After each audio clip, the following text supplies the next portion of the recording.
Miami স্টেডিয়ামে বাংলাদেশ সময় ভোর 4টায় স্কটল্যান্ডের মুখোমুখি হবে সেজেসাওরা।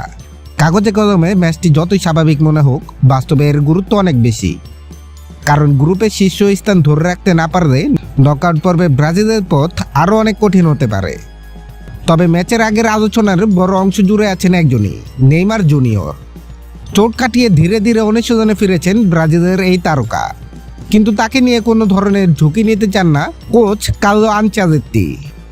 পরিকল্পনা পরিষ্কার, নকআউট পর্বের জন্য নেইমারকে শতভাগ প্রস্তুত রাখা।